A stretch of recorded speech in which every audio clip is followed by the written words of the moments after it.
ಪಾವಗಡದಲ್ಲಿ ದೇವರ ಪೂಜೆ ಊಟ ಸೇವಿಸಿ ಭಕ್ತರು ಅಸ್ವಸ್ಥ ಕೇಸ್.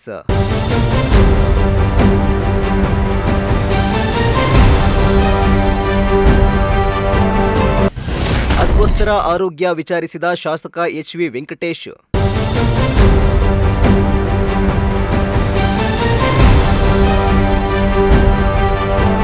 ಪಾವಗಡ ತಾಲೂಕಿನ ಕೆ. ಸೇವಲಾಲ್ಪುರ ಗ್ರಾಮದ ನಿನ್ನೆ ನಡೆದ ಸತ್ತಿದೇವರ ಕಾರ್ಯಕ್ರಮದಲ್ಲಿ ವಿಷಾಹಾರ ಸೇವಿಸಿದ ಪರಿಣಾಮ 40ಕ್ಕೂ ಹೆಚ್ಚು ಗ್ರಾಮಸ್ಥರು ಅಸ್ವಸ್ಥಗೊಂಡಿದ್ರು. ಅಸ್ವಸ್ಥರನ್ನ ಪಾವಗಡ ಪಟ್ಟಣದ ವಿವಿಧ ಆಸ್ಪತ್ರೆಗೆ ದಾಖಲಿಸಿ ಚಿಕಿತ್ಸೆಯನ್ನ ಕೊಡಿಸಲಾಗುತ್ತಿದೆ. ಭಕ್ತರು ಅಸ್ವಸ್ಥಗೊಂಡ ಪ್ರಕರಣ ತಾಲೂಕಿನಲ್ಲಿ ಸಾಕಷ್ಟು ಆತಂಕವನ್ನ ಸೃಷ್ಟಿ ಮಾಡಿತ್ತು. ಇಂದು ಶಾಸಕ ಎಚ್.ವಿ. ವೆಂಕಟೇಶ್ ಪಾವಗಡ ಸರ್ಕಾರಿ ಆಸ್ಪತ್ರೆ ಹಾಗೂ ಸೇವಲಾಲ್ಪುರ ತಾಂಡಾಗೆ ಭೇಟಿ ನೀಡಿ ಪರಿಸ್ಥಿತಿಯನ್ನ ಪರಿಶೀಲನೆ ಮಾಡಿದ್ರು.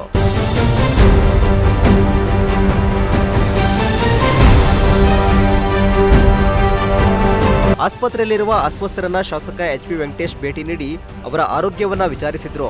ಈ ಸಂದರ್ಭದಲ್ಲಿ ಯಾವುದೇ ರೀತಿಯ ನಿರ್ಲಕ್ಷ್ಯಕ್ಕೆ ಅವಕಾಶ ಕೊಡದೆ ಎಲ್ಲಾ ರೋಗಿಗಳಿಗೆ ಅಗತ್ಯವಿರುವ ವೈದ್ಯಕೀಯ ಸೌಲಭ್ಯಗಳು, ಔಷಧೋಪಚಾರ ಹಾಗೂ ಆರೈಕೆಯನ್ನ ಸಮರ್ಪಕವಾಗಿ ಒದಗಿಸುವಂತೆ ವೈದ್ಯಾಧಿಕಾರಿಗಳಿಗೆ ಶಾಸಕರು ಕಟ್ಟುನಿಟ್ಟಿನ ಸೂಚನೆ ನೀಡಿದರು.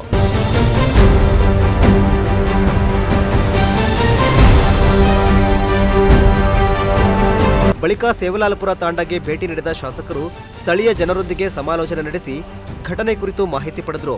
ಬಳಿಕ ವೈದ್ಯಾಧಿಕಾರಿಗಳಿಂದ ಅಸ್ವಸ್ಥರ ಆರೋಗ್ಯ ಸ್ಥಿತಿ ಹಾಗೂ ನೀಡಲಾಗುತ್ತಿರುವ ಚಿಕಿತ್ಸೆಯ ಕುರಿತು ಸಮಗ್ರ ಮಾಹಿತಿ ಪಡೆದುಕೊಂಡರು. ಈ ವೇಳೆ ಗ್ರಾಮಸ್ಥರು ಆತಂಕಕ್ಕೆ ಒಳಗಾಗದೆ ವೈದ್ಯರ ಸಲಹೆಗಳನ್ನ ಪಾಲಿಸುವಂತೆ ಮನವಿ ಮಾಡಿದ್ರು. ಅಲ್ಲದೆ ಎಲ್ಲಾ ರೀತಿಯ ನೆರವನ್ನ ಸರ್ಕಾರದ ವತಿಯಿಂದ ಒದಗಿಸಲಾಗುವುದು ಎಂದು ಭರವಸೆ ನೀಡಿದ್ರು.